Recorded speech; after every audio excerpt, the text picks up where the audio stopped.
మనస ముందుగా హెడ్లైన్స్.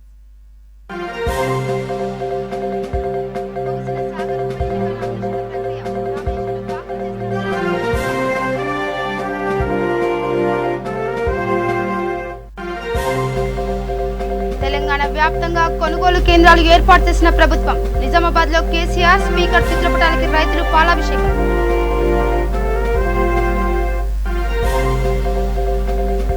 ఆదిలాబాద్ లో మంత్రి ఇంద్రకరణ్ రెడ్డి పర్యటన. విజయ డైరీ ప్రారంభోత్సవానికి శ్రీకారం.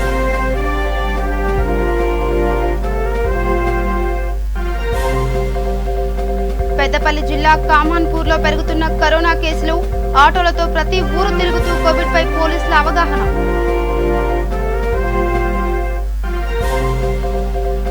సిరిసిల్లలో కోతుల ఆకలి తీర్చిన నాకలం అక్షర సభ్యులు. రుద్రంగి మండలంలో కోతులకు టమాటా పండ్లు అందజేశారు. ఇక డీటెయిల్స్ కెళ్తే నాగార్జునసాగర్ ఉప ఎన్నిక నామినేషన్లకు ఈ రోజే చివరి రోజు కావడంతో పలు పార్టీల అభ్యర్థులతో పాటు స్వతంత్రుడు నామినేషన్ దాఖలు చేసేందుకు తరలివచ్చారు. నిడమనూరు ఆర్వో కార్యాలయంలో టీఆర్ఎస్ అభ్యర్థి నోముల భగత్ కుమార్ తన నామినేషన్ దాఖలు చేశారు. ఆ సమయంలో ఆయన వెంట తెలంగాణ మంత్రులు మహమూద్ అలీ, జగదీష్ రెడ్డి, తలసాని శ్రీనివాస్ యాదవ్ తో పాటుగా పలువురు టీఆర్ఎస్ ఎమ్మెల్యేలు, నేతలున్నారు. అలాగే కాంగ్రెస్ అభ్యర్థి జానారెడ్డి కూడా నామినేషన్ దాఖలు చేశారు. ఇప్పటి వరకు మొత్తం 20 మందికి పైగా నామినేషన్లు వేశారు. రేపు నామినేషన్ల పరిశీలన జరపనున్నారు. నామినేషన్ల ఉపసంహరణకు ఏప్రిల్ 3 వరకు గడువు ఉంది. ఈ ఎన్నిక వచ్చే నెల 17న జరగనున్న విషయం తెలిసిందే. మే 2న ఫలితం వెల్లడవుతుంది.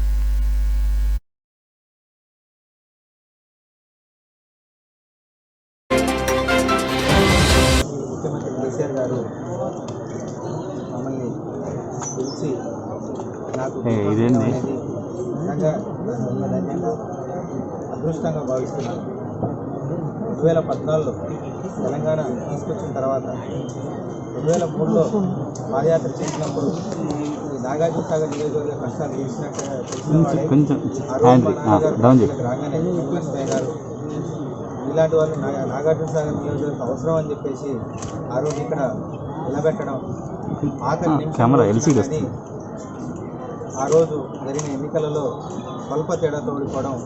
కానీ అప్పటి నుంచి తీసుకొచ్చిన ప్రతి పథకాలు కూడా జనంలో ఉంటే అది ఈ నియోజకవర్గానికి వచ్చేసరికి ఎవరికి కూడా సక్రమంగా అందకపోవడం, మా నాన్నగారు ప్రతి విషయాన్ని అదే గౌరవనీయులు కేసీఆర్ గారి దృష్టికి తీసుకెళ్లడం, ఆ కేసీఆర్ గారి దృష్టికి తీసుకెళ్లగానే తప్పకుండా ఇది నెరవేరుస్తామని హామీ మేరకే మనకు 2017లో ఎప్పుడో కీర్తిశేషులు గుణమైన రామ్మూర్తి యాదవ్ గారి కాలంలో మొదలుపెట్టినట్టు వరద కాలువ కావచ్చు, ఇదే నిడమనూరులో అప్పట్లో దరఖాస్తు పెట్టుకున్న పోర్టు కావచ్చు, ఇట్లా ఎన్నో అంశాలని అప్పుడు కేసీఆర్ గారి దృష్టికి తీసుకెళ్లగానే వెంటనే వాటిని శాంక్షన్ చేపించి వరద కాలువ పూర్తి చేపించి అలాగే నిడమనూరు పోర్టు ఇక్కడ వచ్చేటట్టు చేశారు.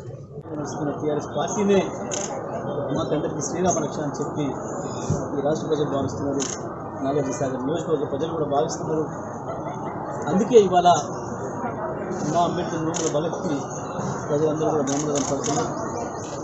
తప్పకుండా మంచి మెజారిటీలో విజయాన్ని అందిస్తారు. ఇక జానారెడ్డి గారు మనం ప్రచారం చేసే అక్కడ లేదు, పిల్లలు ఉన్నాము. నిజమే, జానారెడ్డి గారికి ప్రచారం చేసేందుకు అంశాలు లేవు. వాళ్ళు నిజంగానే ఇక్కడ కూర్చోవడం కూడా భావిస్తూ ఉన్నా. ఎందుకంటే 2018లోనే ఏమీ లేవు మీరు చెప్పడానికి. అందుకే ప్రజలు తిరస్కరించారు. కానీ టీఆర్ఎస్ పార్టీగా మా పార్టీకి 100 అంశాలు ఉన్నాయి, 1000 అంశాలు ఉన్నాయి చెప్పడానికి. ప్రజలకు ఏమేం చేసినామో ఏం చేస్తామో చెప్పాల్సిన బాధ్యత రాజకీయ పార్టీల పైన ఉంటుంది.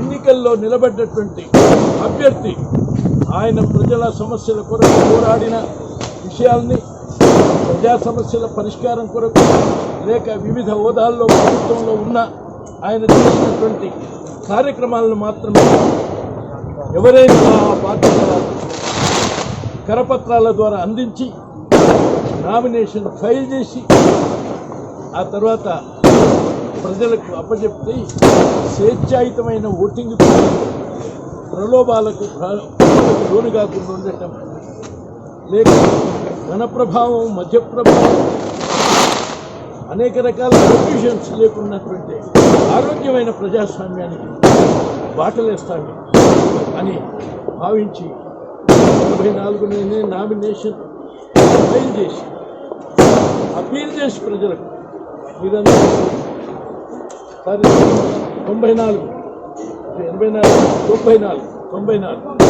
సుమారు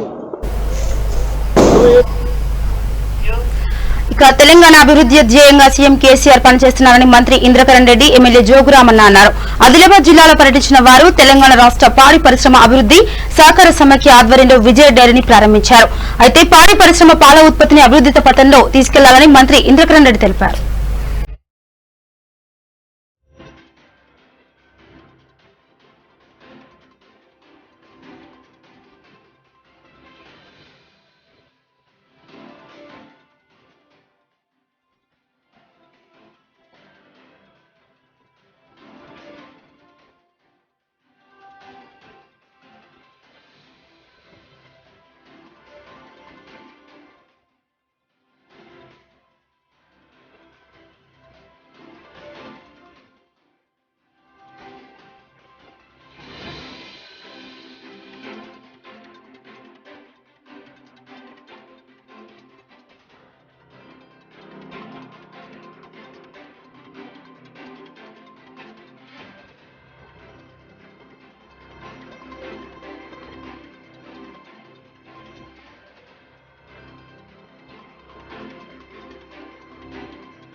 అధునాతనంగా మార్చుకొని ఇవాళ ప్రారంభోత్సవం చేసుకున్నాం. ఈ కార్యక్రమం చంద్రశేఖరరావు గారు ఆదిలాబాద్ వచ్చినప్పుడు పెద్దలు భూమారెడ్డి గారిపై ఉన్నటువంటి గౌరవంతో వారు అడిగిన వెంటనే 18 కోట్ల రూపాయలు పూర్వ ఆదిలాబాద్ జిల్లాకు మంజూరు ఇచ్చి అవన్నీ కూడా ఇప్పుడు కార్యరూపం దాల్చడం జరిగింది. దీనివల్ల మరి డైరీ డెవలప్మెంట్ అనేది మనకు కళ్ళకు కనబడతా ఉంది.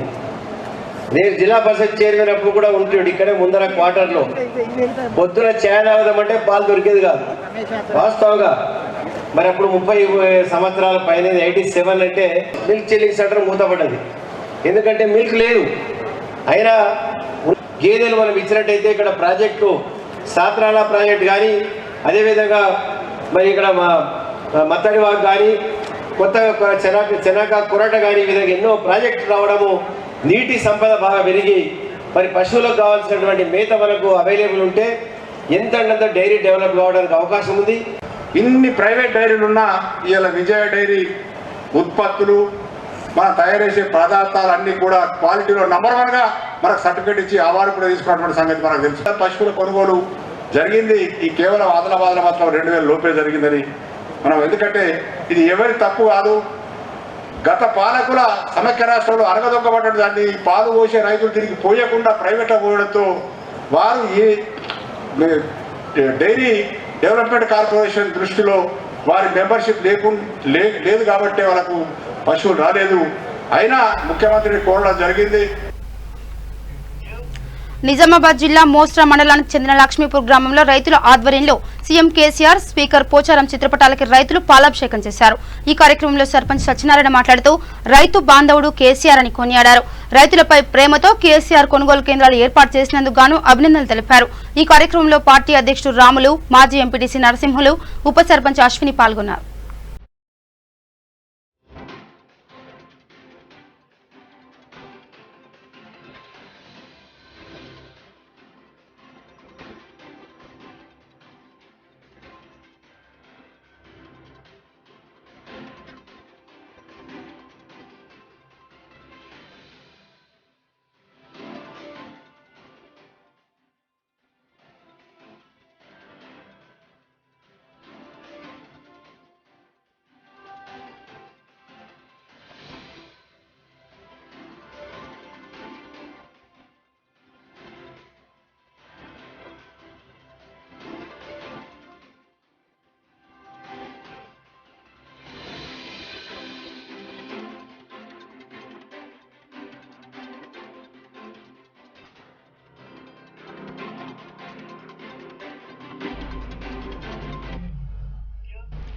ఇక బోడుపల్ మున్సిపల్ కార్పొరేషన్ లో నేడు 68వ అంతర్రాష్ట్ర కబడ్డీ పోటీలను పురస్కరించుకొని మంత్రి మల్లారెడ్డి, కబడ్డీ అసోసియేషన్ సెక్రటరీ అలాగే పార్టీ అధ్యక్షులు మంద సంజీవరెడ్డి ఆధ్వర్యంలో కబడ్డీ ప్లేయర్స్ జెర్సీలను విన్నింగ్ కప్పులను ప్రదర్శించారు. ఈ కార్యక్రమంలో భాగంగా మంత్రి మల్లారెడ్డి మాట్లాడుతూ ఎంతో ఘనంగా నిర్వహిస్తున్నటువంటి ఈ కబడ్డీ పోటీలు నిరాటకంగా జరగాలని తెలిపారు.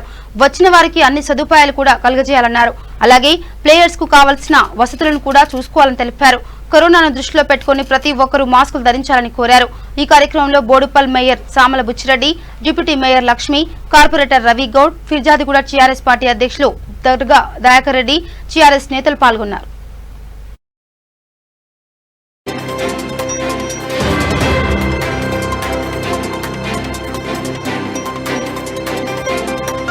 అర్థం 68వ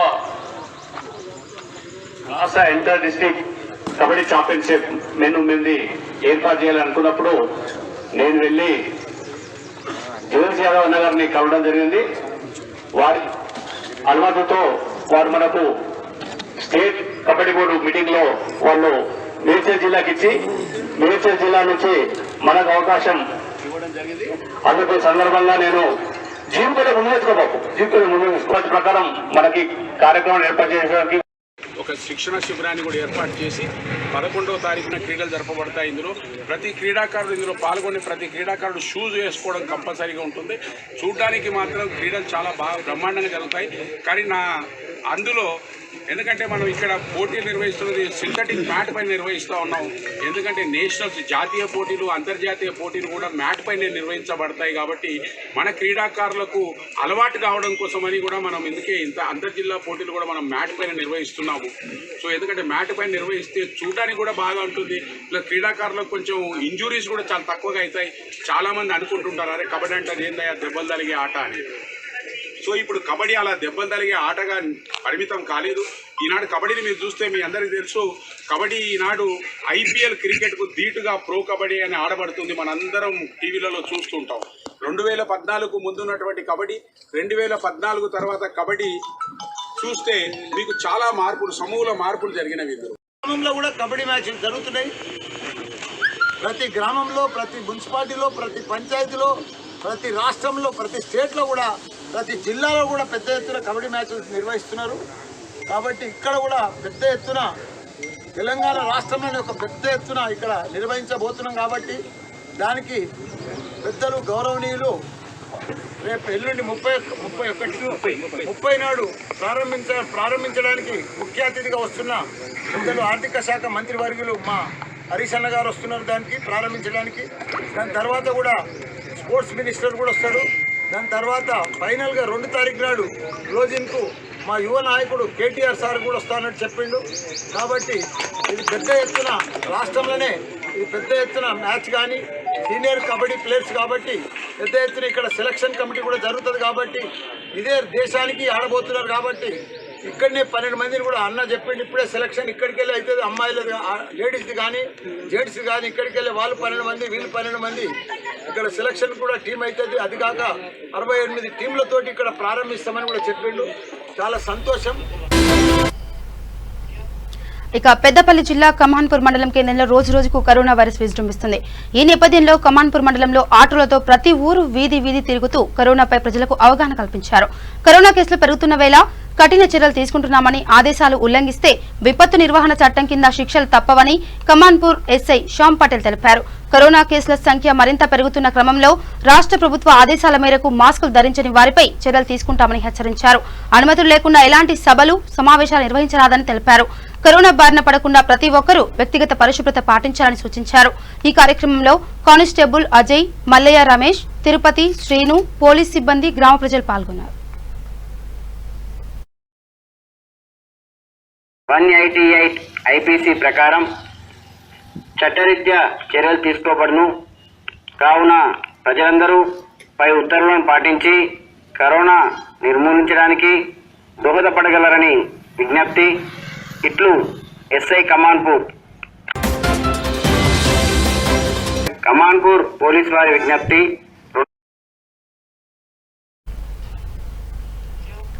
అభయారణ్యంలో ఆహారానికి నోచుకొని మూగ జీవాలైన వానరులకు నాకలం అక్షర సత్యం ఫేస్బుక్ సోషల్ మీడియా ఆధ్వర్యంలో సత్యం టీం సభ్యులు ఆహారం అందించారు.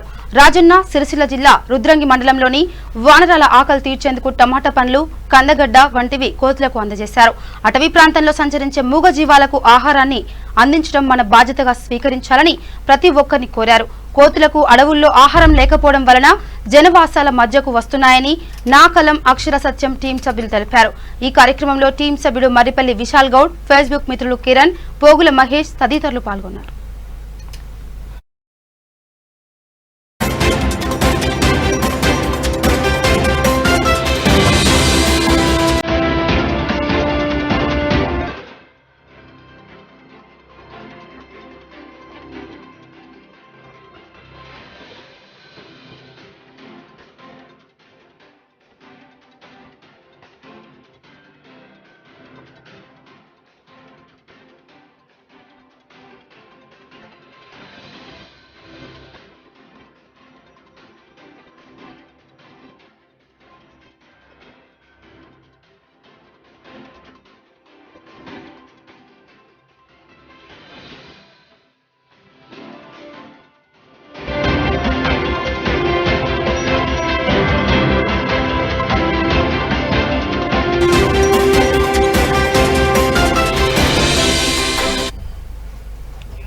ఇక నవాబుపేట మండలం కూరుగుంట గ్రామంలో వెలిసిన ఆది బసవేశ్వర స్వామి మహోత్సవాలు అంగరంగ వైభవంగా జరుగుతున్నాయి. స్వామివారిని దర్శించుకోవడానికి గ్రామంతో పాటుగా చుట్టుప్రక్కల గ్రామాల నుంచి భక్తులు కూడా పెద్ద ఎత్తున ఆలయానికి తరలివస్తున్నారు. అయితే ఈ నెల 31న పార్వతీ పరమేశ్వర కళ్యాణం, అమృత స్థానం, అమ్మవార్లకు హారతి కార్యక్రమం ఉంటుందని నిర్వాహకులు తెలిపారు. పౌర్ణమి అంటే కార్తీక పౌర్ణమికి తేరైతుంది. అంతకు ముందు రోజు చిన్న తేరు, కార్తీక పౌర్ణమి రోజు పెద్ద తేరు, పాల్గొన పౌర్ణమి తేరు, మల్ది రోజు ఈ రోజు బండ్లు అంటే శుద్ధ రోజు చతుర్దశి నాడు తేరు, మల్ద రోజు బండ్లు, రేపు అగ్నిగుండం, ఎల్లుండి శివపార్వత కళ్యాణం, ఆరతి మంగళారతి అయిపోతుంది. అయితే మేము గత సంవత్సరం నుండి మా మన్నే జీవన్ రెడ్డి గారు అంటే మన ఎంపీ గారి అన్న కుమారుడు మన్నే జీవన్ రెడ్డి గారు ఇక్కడ భజన పోటీలు ఏర్పాటు చేసినాం. పోయిన సంవత్సరం నుండి మేము ఇక్కడ భజన పోటీలు ఏర్పాటు చేసినాం. ఆ భజన పోటీలో ఫస్ట్ ప్రైజ్ 10,000 రూపాయలు, రెండవ బహుమతి 8,000 రూపాయలు, నాలుగవ బహుమతి 6,000 రూపాయలు, ఐదవ బహుమతి 4,000 రూపాయలు, ఆరవ బహుమతి 3,000 రూపాయలు, ఇలా ఈ 8 బహుమతులు పెట్టినాం. అయితే లాస్ట్ ఇయర్ ఈ సంవత్సరం ఏం చేసినా మరీ కొత్తగా ఏంటంటే జిల్లాకి వెళ్ళి వస్తున్నారు, జిల్లాలకు వెళ్ళి వాళ్ళకి వీళ్ళకి వెళ్ళిపోతాయి మా యొక్క ప్రైజులు అనే ఉద్దేశంతో ఈసారి మండల ప్రైజులు ఏర్పాటు చేసినాం. కొత్తగా నిన్న రాత్రి జరిపినాం. అయితే ఇక నిన్న రాత్రి ఆ మండల ప్రైజులు ఏంటంటే 5,000 నుంచి 5,000, 4,000, 3,000, 2,000, 1,000 అంటే 5 ప్రైజులు పెట్టినాం. రాత్రి మేము ఆశించినందుకు టీములు రాలేదు, 5 టీములు వచ్చినాయి. ఆ 5 టీములకు గాను 5 మందికి 5 ప్రైజులు ఉన్నాయి కనుక ఎత్తుకు ప్రైజ్ వచ్చేస్తుంది. ఈరోజు మేము నైట్కు మరి జిల్లా స్థాయి పోటీలు ఉన్నాయి. కొండమల రాములు అండి, మాది పల్లెగడ్డ గ్రామం, పాత గ్రామ పంచాయతీ గురుకుంట గ్రామ పంచాయతీ గురుకుంట గ్రామ శివారులో గల ఈ ఆదిబసవేశ్వర స్వామి తెలిసి ఈయన ఆదిలా ఉంటుంది కాబట్టి ఆదిబసవేశ్వర స్వామి అని పేరు వచ్చింది. ఇక్కడ ఈయన పుట్టిన దేవుడు, మన శిల్పి చేసిన దేవుడు కాడు, పుట్టిన దేవుడు. అంటే మేము చిన్నగా ఉన్నప్పుడు ఆ స్వామి మీద గంటలు కానీ మూగలు కానీ ఏర్పడకుండా, మేము చిన్నగా ఉన్నప్పుడు అవి ఏది గుర్తుపట్ట రాకుండా, ఇప్పుడు రాను ఆ స్వామి పైన మూగలు, గజ్జలు, ఆ మూగల సేరు అంతా కళ్ళు, గూపురం అన్నీ ఏర్పడ్డాయి. కాబట్టి ఆ రకంగా ఇప్పుడు పెద్దలు ఫస్ట్ ఈ స్వామిని గుంటకలు కొడుతుంటే గుంటక మీద రాయి అని చెప్పి తీసుకుపోయి గుంటక మీద పెట్టినట్టు, గుంటక మీద పెట్టి సాయంత్రం రామగుండంలోని తప్పుడు రిజిస్ట్రేషన్లు చేస్తున్న వ్యక్తులపై కఠిన చర్యలు తీసుకోవాలని భూ బాధితులు అధికారులు డిమాండ్ చేశారు. పాలకుర్తి మండలం పరిధిలోని ఉండేడ గ్రామంలో కొందరు అధికార పార్టీకి చెందిన వ్యక్తులు ముఠాగా ఏర్పడి భూ యజమానులకు తెలియకుండానే మరొకరిపై అక్రమ భూ రిజిస్ట్రేషన్ చేశారు.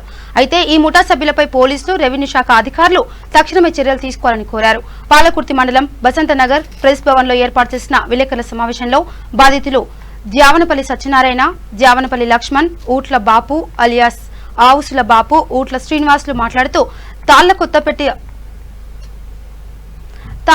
గ్రామానికి చెందిన సత్యనారాయణ తన తాతలు, తండ్రుల నుండి వారసత్వంగా వచ్చిన భూమి కబ్జా చేశారని వాపోయారు. తమకు న్యాయం జరిగేంత వరకు పోరాడతామని ఇప్పటికే పెద్దపల్లి జిల్లా కలెక్టర్, ఆర్డీఓ, సాంఘిక సంక్షేమ శాఖ మంత్రి కొప్పుల ఈశ్వర్ దృష్టికి సమస్యను తీసుకెళ్లామని చెప్పారు.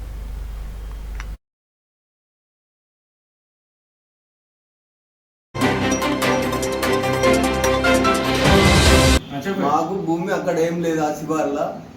మా బాబుని కావాల్సి తీసుకుపోయి దొంగ సంతకం పెట్టించి అది చేసి అందరూ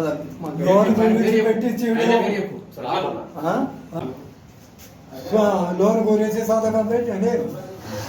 దాని నా పేరు వేరే ఎవరు సంతకం పెట్టి. నా పేరు దేవనపల్లి లక్ష్మణ్. మా తాత పితృరాజధానికి సంబంధించిన 5 ఎకరాల 25 గుంటల భూమి. మా తాతకు 4 కుమారులు, అందులో మా నాన్నకు సంబంధించినది ఎకరం 25 గుంటలు.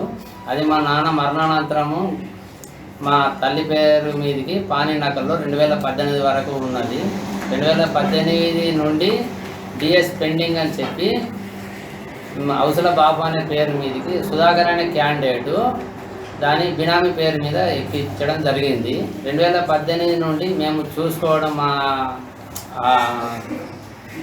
మా ఇబ్బందుల వలన చూసుకోకపోవడం జరిగింది. తర్వాత అవసల బాబుకు పట్టా పానీనకాలు అన్నీ తెప్పించి పాస్బుక్ కూడా తయారు చేయించి దాన్ని ఉండేడ స్వగ్రామైన మ్యాన రాజేశ్వరి పేరు మీద సుధాకర్ అనే వ్యక్తి ఇంటి వద్ద నుండి బండి మీద ఎక్కించకపోయి రైతు బంధు ఇప్పిస్తానని చెప్పి తీసుకుపోయి మండల ఆఫీస్కి తీసుకెళ్ళి సంతకం పెట్టించి అమ్మేయడం జరిగింది. ఇంటికి వచ్చిన తర్వాత రైతు బంధు ఇస్తానని చెప్పి 10,000 రూపాయలు ఇవ్వడం జరిగింది.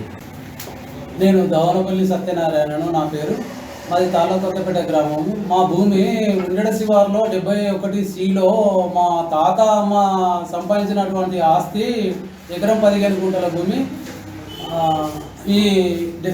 ఇది 2017 రాగా మేమేళ్ళ పాలెలో మాదే ఉన్నది. తర్వాత దానపల్లి సుధాకర్ అనే వ్యక్తి ఆడేపు మన హౌస్ల బాపు పేరు మీదకి తింపి పాస్బుక్ తీసుకొని అది మేన రాజేశ్వరి పేరు మీదకి రిజిస్ట్రేషను తప్పుడు దొంగ రిజిస్ట్రేషన్ చేయడం జరిగింది. ఇది కలెక్టర్ గారికి మంత్రి గారికి స్వంగా వివరణ చేసినాము, ఎంఆర్ఓ గారికి స్వంగా చేసినాము. చేస్తే ఇది అందరూ దురుపుకోవడం ఇది అంతా వాళ్ళ కుంభకోణం చేయబట్టి అందరు కలిసి కుంభక్కయ్యి మా భూమిని ఖాళీ చేసారు. ఇప్పుడు అధికారుల దగ్గరికి పోతే ఏమంటారు అంటే అందరూ దురుపుకునే విషయం నాతోటి కాదు ఇది అంతా తప్పుడు జరిగింది అని అనడం జరుగుతుంది. కానీ కొమరంభీం ఆసిఫాబాద్ జిల్లా బెజ్జూర్ మండలంలో కృష్ణపల్లి గ్రామానికి చెందిన కావిడి శ్రీకాంత్ అనే వ్యక్తి పురుగుల మందు తాగి ఆత్మహత్య చేసుకున్నాడు. కుటుంబీకులు తెలిపిన వివరాల ప్రకారం గత 2 రోజుల నుంచి అతిగా మద్యం సేవించి తల్లిదండ్రులను పెళ్లి చేయమని ఒత్తిడి చేశాడు. తల్లిదండ్రులు మందలించి పెళ్లి నిరాకరించడంతో మనస్తాపానికి గురైన శ్రీకాంత్ పురుగుల మందు సేవించాడు. హుటాహుటిన శ్రీకాంత్ నిమిత్తం కొరకు ఆసుపత్రికి తరలించగా చికిత్స పొందుతూ మృతి చెందాడు. కుటుంబ సభ్యులు ఇచ్చిన ఫిర్యాదు మేరకు కేసు నమోదు చేసిన పోలీసులు దర్యాప్తు చేపట్టారు.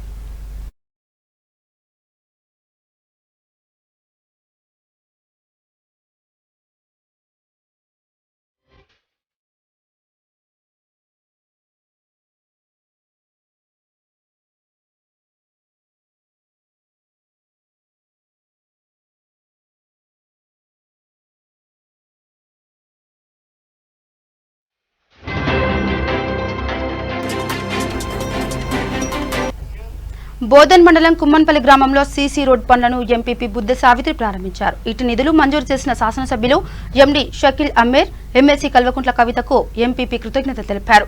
రాష్ట్రంలో ఉన్న మండల పరిషత్, జిల్లా పరిషత్లకు 500 కోట్లు ప్రభుత్వ నిధులు మంజూరు చేసినందుకు సంతోషం వ్యక్తం చేశారు. ఈ కార్యక్రమంలో రైతు బంధు మాజీ మండల్ కోఆర్డినేటర్ బుద్దె రాజేశ్వర్, సర్పంచ్ కొర్వ గంగాధర్, మాజీ సర్పంచ్ గంగాధర్ తదితరులు పాల్గొన్నారు.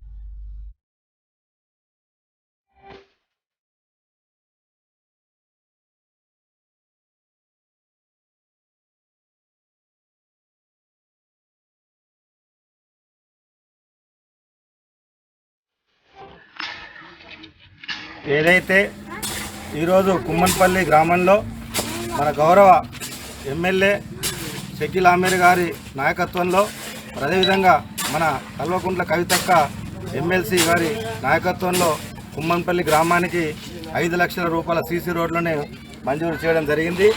అందులో భాగంగానే ఈరోజు కుమ్మన్పల్లి గ్రామంలో ఈ సీసీ రోడ్ పనులను ప్రారంభించడం జరిగింది. ఈ కార్యక్రమానికి వచ్చిన బోధన ఎంపీపీ గారికి, స్థానిక సర్పంచ్ గారికి, అదే ఎంపీటీసీ వారికి, మరి గ్రామ ప్రజలకు అందరికీ కూడా నేను మీ అందరికీ హోలీ శుభాకాంక్షలు తెలుపుతా ఉన్నాను. అంతేకాకుండా ఈరోజు మన రాష్ట్ర ముఖ్యమంత్రి కార్యక్రమాలు చేయడం కొరకు నిధులు మంజూరు చేయడం జరిగింది. రాబో రోజుల్లో కూడా మరి మండల పరిషత్తులకు, జిల్లా పరిషత్తులకు మరి ప్రభుత్వ నిధుల్ని మొట్టమొదటిసారిగా ఈ భారతదేశంలో డైరెక్ట్గా ఇచ్చినటువంటి నిధులు ఏ ముఖ్యమంత్రి కూడా చేయలేదు.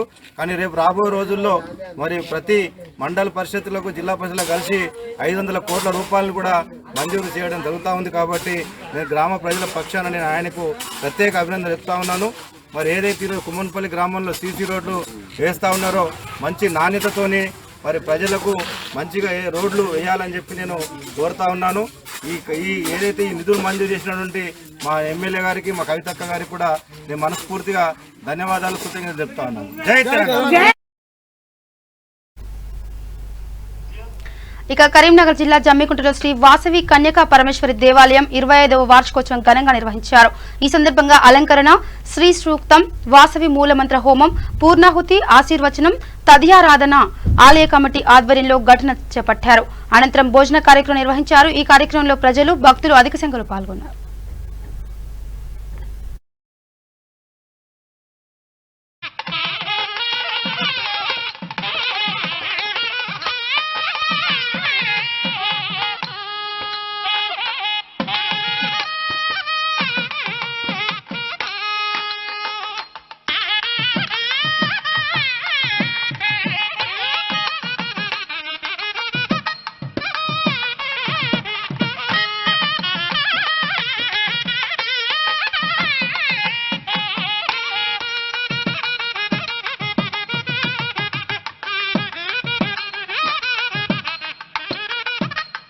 వాసవి కన్యకా మాతాదేవి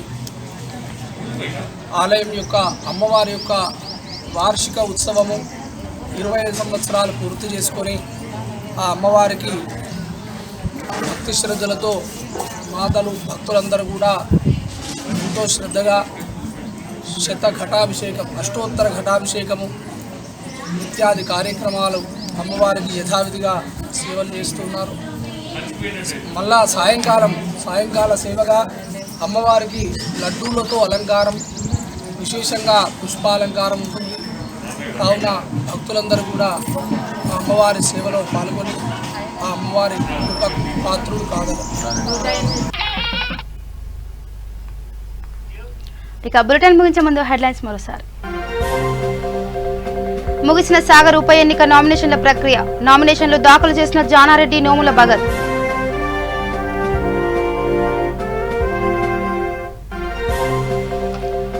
తెలంగాణ వ్యాప్తంగా కొనుగోలు కేంద్రాలు ఏర్పాటు చేసిన ప్రభుత్వం. నిజామాబాద్ లో కేసీఆర్, స్పీకర్ చిత్రపటాలకి రైతులు పాలాభిషేకం.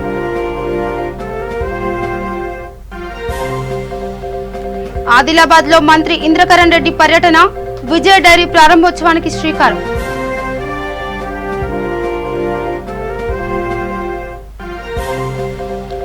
పెద్దపల్లి జిల్లా కమాన్పూర్ లో పెరుగుతున్న కరోనా కేసులు. ఆటోలతో ప్రతి ఊరు తిరుగుతూ కోవిడ్ పై పోలీసుల అవగాహన.